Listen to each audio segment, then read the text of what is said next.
Bonjour et bienvenue à ce premier vidéo de notre deuxième semaine de MQG 103 ensemble. Donc dans cette vidéo-ci, ce qu'on va faire, c'est qu'on va commencer la section en fait sur la factorisation. Donc cette section-là est déjà divisée en plusieurs sous-sections, donc on va essayer de passer au travers des deux premières dans cette vidéo-ci. Première sous-section, on parle de la mise en évidence simple. Donc, la mise en évidence simple, c'est quoi? C'est que des fois, on va avoir un polynôme qui peut être très très long, mais qui semble comporter des termes qui sont semblables.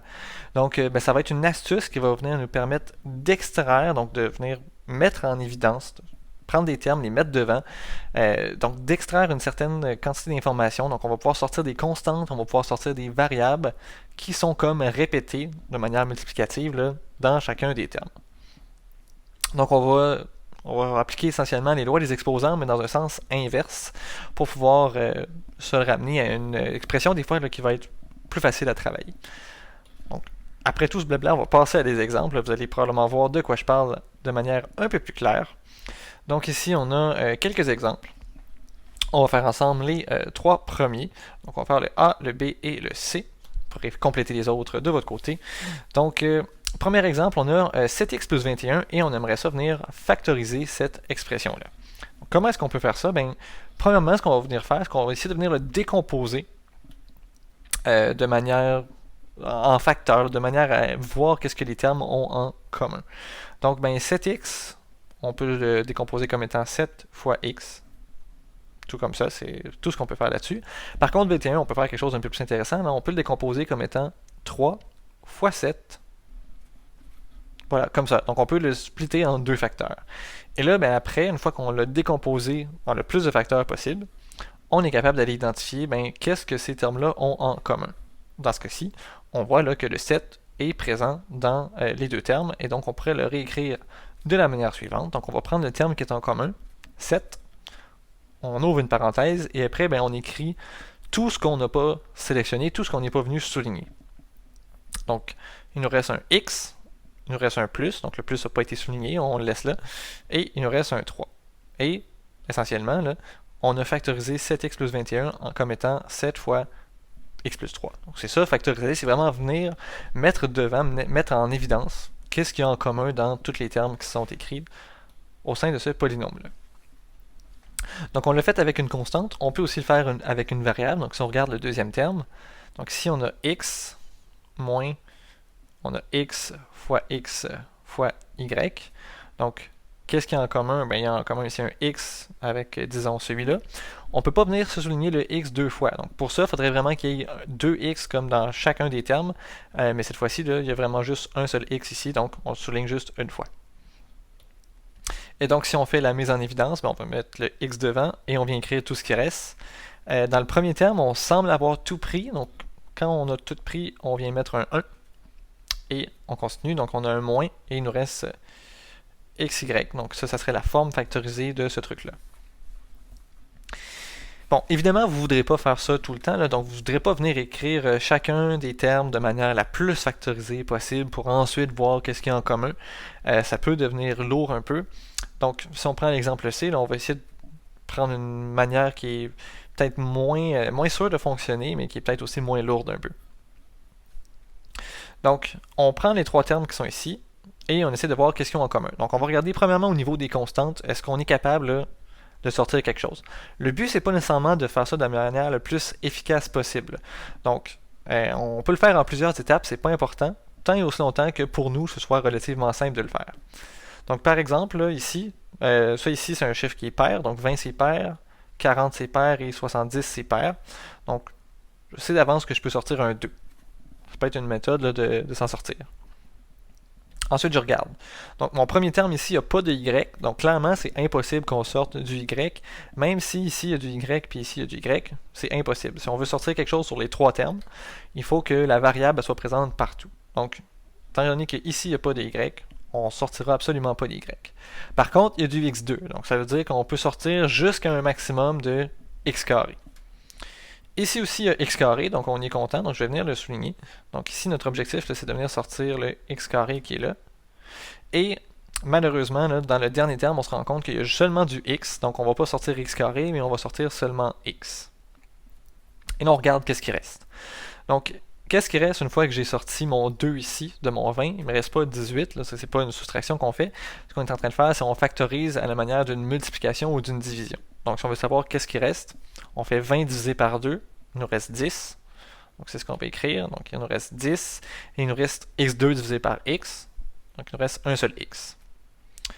Plus, donc on a sorti 2 de notre 40, ça veut dire qu'il reste un 20. Donc, 2 fois 20, ça donne 40.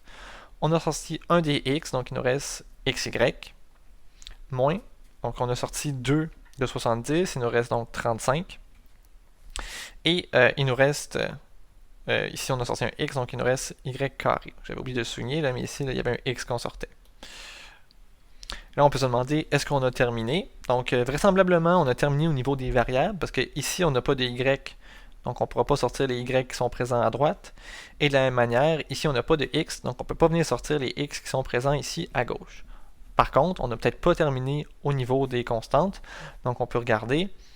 Donc ici, 10, ben, c'est encore pair, c'est divisible par 2. 20, c'est pair, c'est divisible par 2. Et, ok, non, 35, ça ne marche pas. Donc on pourrait essayer 3, ben, ça ici, c'est pas divisible par 3. 5. Donc ça ici, c'est divisible par 5. 20, c'est divisible par 5. Et 35, c'est divisible par 5. Donc on pourrait sortir un 5 de tout ça. Donc ça va être égal à 2x fois 5. Et là, on regarde qu'est-ce qui reste. Donc on sort 5, il nous reste 2x.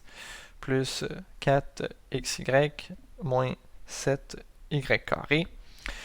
Et là, ben, on aurait terminé, on ne pourrait plus rien sortir, donc on viendrait juste simplifier ici, dire que c'est 10x fois 2x plus 4xy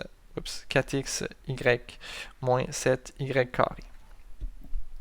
Donc évidemment, là, c'est possible que si vous avez l'œil, vous pouvez passer directement là, de la question à la troisième ligne. Mais l'idée, c'est qu'il n'y a pas de bonne ou de mauvaise manière de le faire. Tant et aussi longtemps que vous le voyez et que c'est simple pour vous, c'est correct. C'est vraiment en fonction de comment vous voyez les choses. Donc, vous pourrez vous pratiquer en regardant le petit dé ici. Nous, on va poursuivre à la prochaine sous-section qui parle de différence de carré. Donc, la différence de carré, c'est quoi? C'est quand on se retrouve avec une expression là, qui a la forme ici. Donc, un terme au carré moins un autre terme au carré. C'est une identité là, qui essentiellement il faut apprendre par cœur, mais a carré moins b carré, on peut le réécrire comme étant a moins b fois a plus b. Donc ça ici c'est une identité importante là, dans les identités les identités de factorisation. Donc ça ici c'est quelque chose là, que vous allez devoir apprendre ou apprendre à reconnaître au moins. Au travers de l'exemple 1.5.2, donc si on va en faire deux ensemble, vous pourrez vous pratiquer avec le C et le D. Donc, il faut être capable de l'écrire finalement, là, écrire une différence comme étant une différence de 2 carrés. C'est pour ça que ça s'appelle comme ça. Donc, ici on prend notre x carré, on a déjà quelque chose qui est au carré, puis là on a un moins 9 à côté. Donc, est-ce que 9 c'est un carré? Ben oui, parce que 9, on sait que c'est la même chose que 3 au carré, comme ça. Donc, on a retrouvé une forme a carré moins b carré, et donc on peut le décomposer de cette façon-là. Donc, vous avez juste à le réécrire exactement de la même façon. Vous le gardez à côté de vous au début en vous pratiquant, puis éventuellement, ça devient un peu plus machinal, on s'en rappelle. Donc, ça ici, c'est la même chose que x moins 3 fois x plus 3. Et donc, si vous vous demandez ben, pourquoi est-ce que c'est vrai, vous pouvez le vérifier. Là. Donc, si on ferait la multiplication ici, donc on fait x fois x fois 3, puis après moins 3 fois x, moins 3 fois 3. Donc le premier terme, x fois x, ça nous donne x carré. X fois le plus 3, ça donne plus 3x.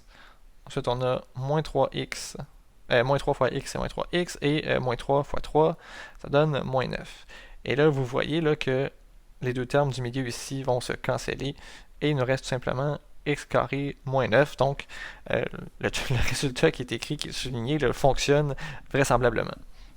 On a réussi à partir d'une expression, utiliser le résultat et en le calculant, on arrive exactement à notre point de départ, donc ça fonctionne.